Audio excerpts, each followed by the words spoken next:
This is a field ration. This is what the individuals would get every day on the march. It consists of 1 pound of soft or hard bread. Usually it's hard bread. This is bread made without yeast. So it looks very fragile. It's not. It'll break your teeth every time. Okay? So you have to crumble it up in stews or in water or suck on it until it's soft enough to eat. You get a little over a pound of either salt pork or fresh beef, maybe bacon, and they would also get 1.25 ounces of coffee. That would be coffee beans, green beans, or roasted beans. If they were green, you have to roast them yourself. And 1/4 ounce of sugar per man per day. So in other words, if they were going to march up to Blakely, up to Spanish Fort, outside Mobile, they'd say, okay, commanding officer would say, quartermaster, issue 3 days of cooked or uncooked rations. He would probably say uncooked rations, which means they would go in there and they would give each individual in the company that's going up 3 times that. Now, and they would all go into that haversack. If they had time, they'd cook up the meat. If they didn't, they'd just take it as it is and they'd eat it, cook it when they could, or sometimes they'd eat it raw. Okay? And that would all go into that haversack, so it means you would get pretty rancid over time. Okay? Now, just to show you how long that hardtack lasts, I made that in 2017. So it's 5 years old. Okay? The military back then, just like the military today, is about 70% sheer boredom. Hurry up and wait for somebody to make a decision and then change it. And then about 20% really hard work, and about 5, maybe 10% of sheer terror in combat. So they had time on their hands. So if these guys are marching up to Fort Blakely up here, up to Spanish Fort, at night, if you weren't out in the picket line guarding the camp, you'd be sitting down after you'd eat, you didn't have any duties. These guys would go out there, what they call it, start throwing the papers. Start playing cards, dice, whatever games they wanted. The thing is, gambling was not allowed by most commanding officers. It was outlawed. But did it go on? Yeah. What you have by the wallet, you see the kind of money they'd be playing with. The $1 and $2 bill are federal United States currency. You call them greenbacks because if you look on that $2 bill, it's turned over on its back. It's green on the back. The pink one's just a souvenir Confederate $5 bill to show you what they look like. And the 2 small ones are fractional notes. Instead of carrying around big piles of coin to pay the soldiers, the federal government started issuing fractional notes. That little orange one's a 5-cent note, and the other one, the green one's a 50-cent note. So they had 5s, 10s, 20s, 25s, and 50s. So just like change. If you could read, your letters from home would be important to you. If you couldn't read, you'd have somebody write the letters for you and send them out. Also, Bibles and Testaments were issued to whoever wanted them by the American Bible Society and the Christian Commission, and a lot of where units formed up back in the States before they went to war. Again, if you could read, newspapers were an important item. In fact, they'd be handed around until they fell apart. The first unit that came to Fort Pickens here in 1861 was the 6th New York Volunteer Infantry. They're from out of New York City. They don't know what's going on. They're down here in the swamps of lower Alabama, and that's the only way they can find out what's going on back home. So that's a fully accoutred soldier. If you didn't like the backpack, you could roll it all up in your blanket and ground cloth, and just like this fellow did here, just like this, and wear a blanket roll. So I don't have to carry any of that. I'm a field musician, either fifers, drummers, or buglers. We were Camp Clock, we were the address systems, and we were also the radio men on the battlefield. So I got paid an extra $1 a month. And I didn't have to stand any picket duty or any of the other forage duties that the other troops got to stand, which is a good thing. It's good to be a musician.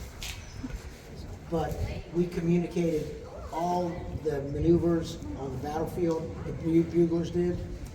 Fifers and drummers became stretcher bearers and worked with the ambulance corps and the doctors. And in the camps, both of us we played calls and different tunes that were meant for different activities.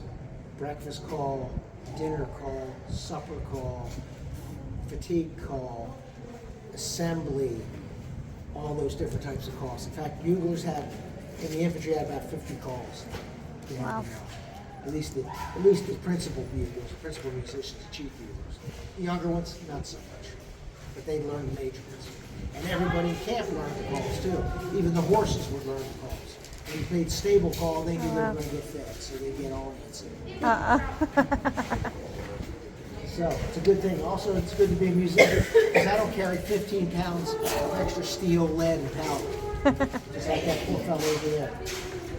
He's got a rifle, which is about 10 pounds. He's got a bayonet. He's got a cap box for the caps that fire the rifle. And he's also got a cartridge box with 40 rounds of ammunition, which are about 1 ounce apiece. He's going into something, he doesn't know it's going to be combat. They're going to give him another 40 rounds to stick in his backpack. And most old soldiers would start sticking extra cartridges in their pockets because you don't want to run out of ammunition. So, like I said, it's good to be a musician. Any questions, guys?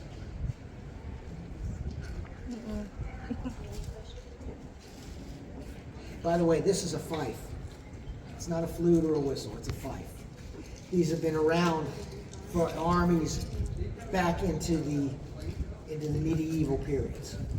Okay, the British Army had fifers and drummers during the American War of the Revolution. And we had them, they finally fell out of fashion after the Civil War in the United States Army.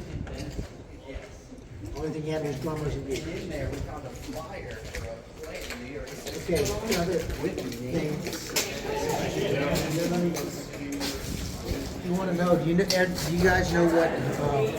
That's just my cheat cool. sheet there. You guys know anything about taps? A little bit. Oh, taps.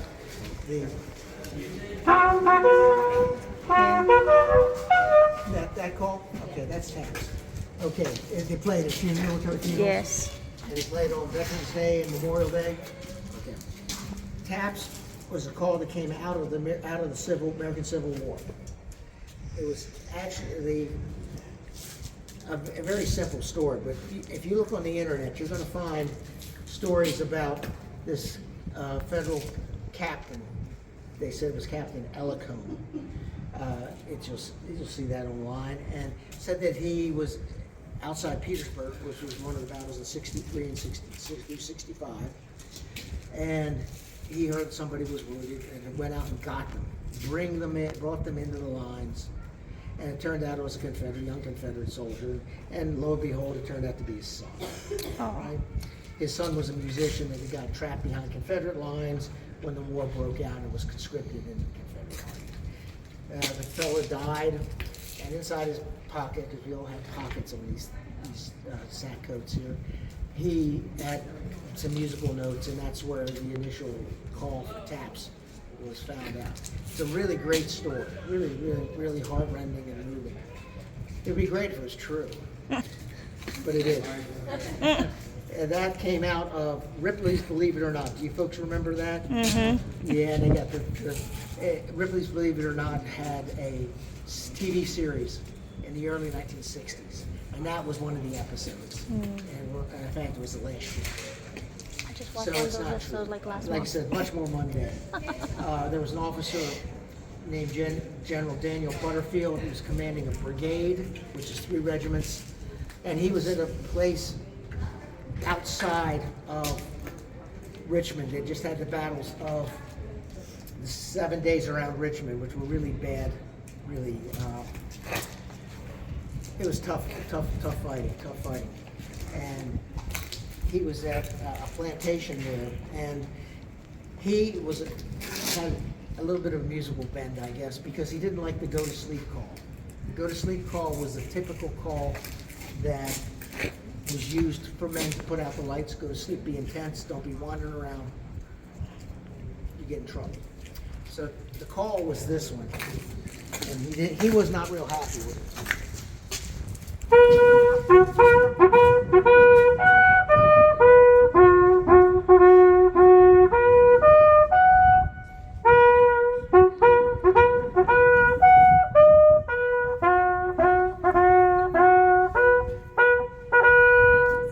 He thought it was too martial. Who wants to go to sleep to that, right? So he got his bugler. He was a fellow named Alvin Wilcox Norton of the 83rd Pennsylvania. And they got down there, sit down and worked something out. What they did is they took an older call, which was known as, from an older manual. They had manuals like this, where you could learn how to get your calls together and get your music together. And since he was an old militia commander, he got through this. So it was called Scott's 1835 tattoo. So he modified the last couple of measures off of that tattoo. And what they came up with was taps. And taps was used used as a go-to-sleep call for his brigade. And musicians, being what musicians are, they talk, they listen to other people, and you could hear another brigade or regiment over there. It's like, well, Charlie's got a cold. He's really off. Something's wrong. Maybe he's got some. He's sick. Maybe he's not doing well tonight. So they started playing this in Butterfield's brigade because brigade commanders, generals have that option to do whatever they want generally. And so it started being known as Butterfield's lullaby. So that's where it was initially sounded. Now, we've sounded now at the end of the day in all our military facilities. And also, too, we use it for funerals. The first time it was used in a funeral was nearby this.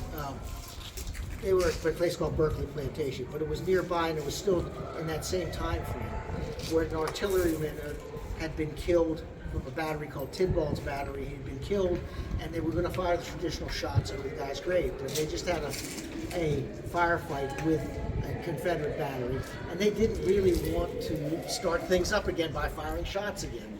So they said, let's get the battery bugler up here and have him play Butterfield's lullaby. So they did. And that's where taps was first used for a funeral. Wow. Finally, it was actually in the 1890s, it was actually brought into the U.S. military manuals as a call, as a go-to-sleep call, to extinguish lights. Okay? So now we play it for funerals when folks are being interred, or at memorial services, et cetera, et cetera. It was finally, just a few years ago, actually authorized by Congress as a national call of remembrance. So I'll play taps for you so you hear what it sounds like.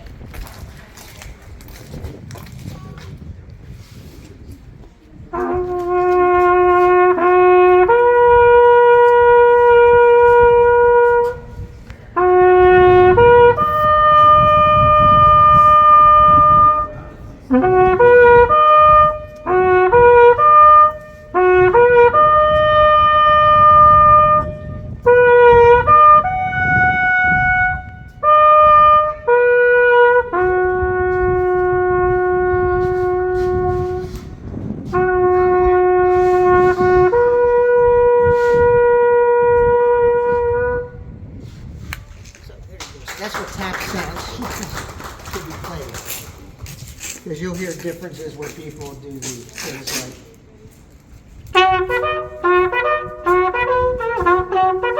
which is it's supposed to be played straight in. So. Okay. Any questions about that? We still have a bunch of Civil War calls that are still hanging around too, as part of the military's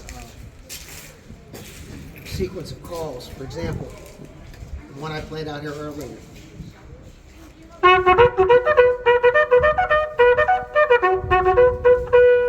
It's assembly. That was artillery assembly during the Civil War. Now you guys know this one too.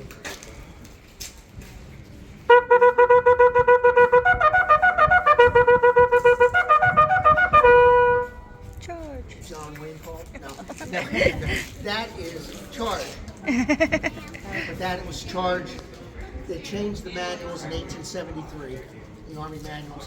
That was during the wars against the Native Americans in the West. Civil War charge, much simpler.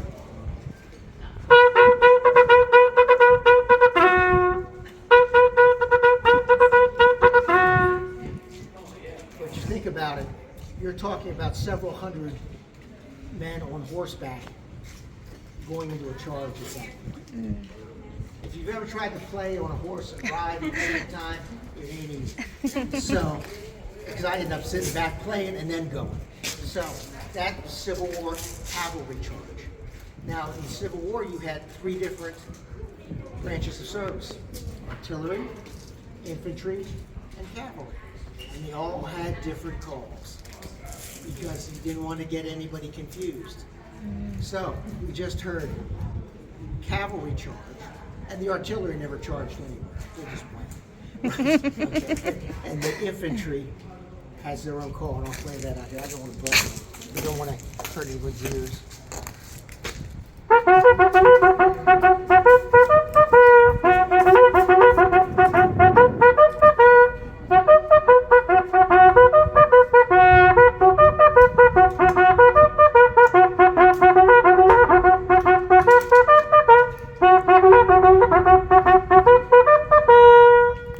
Now you're thinking, that's an awful long call.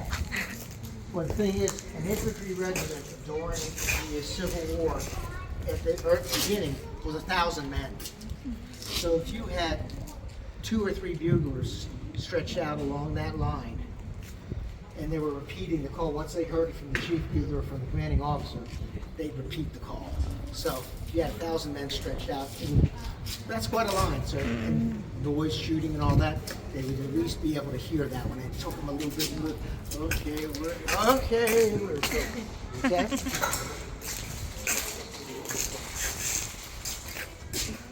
So that's where charge came from. With that, like I said, that's an Indian War charge from the 1870s and 1880s. The one that you hear at the football games. And like I said, the artillery never charged anywhere. They just kind of moseyed. Again,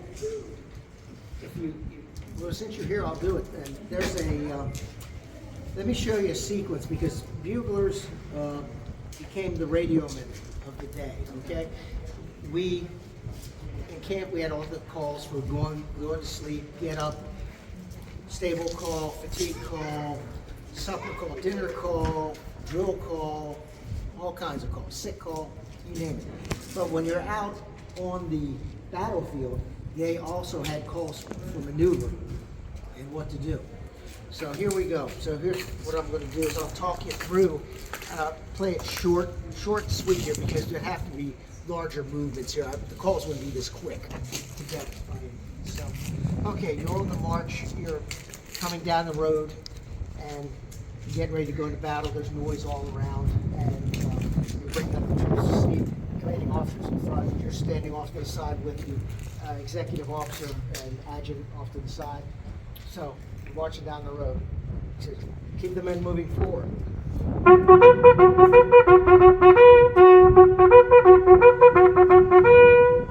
Okay, keep them moving down the road. Okay, there's the brigade commander. We gotta go get some orders. Halt the men.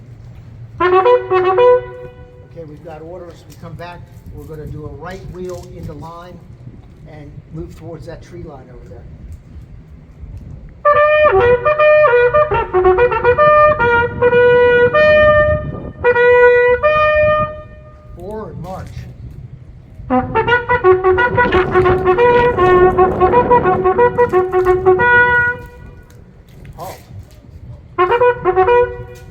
Okay, load.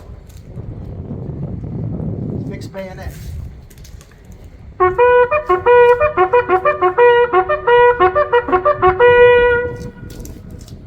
Forward.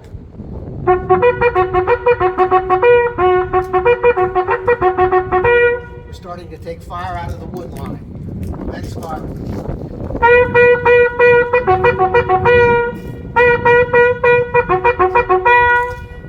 Okay, we're moving into the wood line. We need to speed things up. We're going to take it into the double.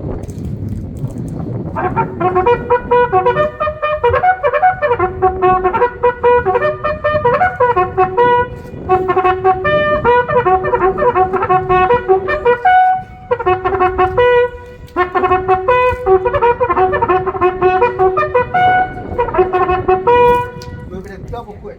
Okay. Now we're into the trees. Charge.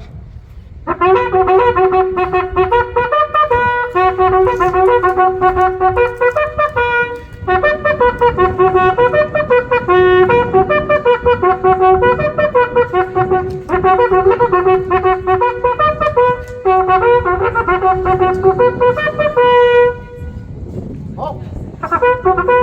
We're being flanked. In retreat, retreat.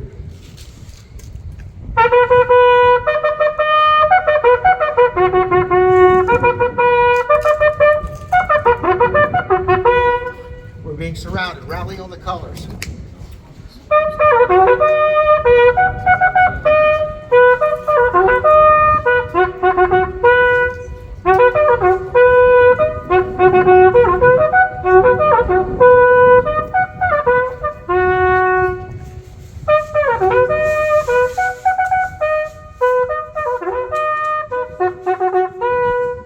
And then I got killed.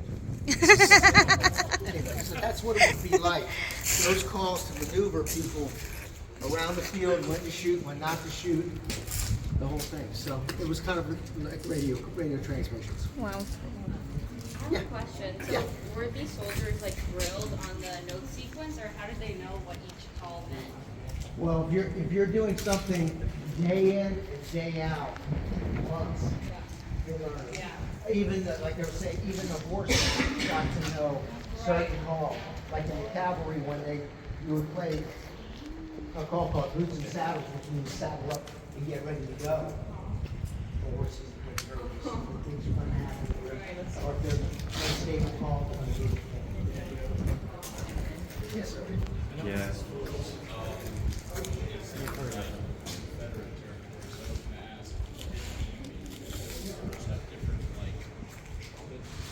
Different calls? Yeah.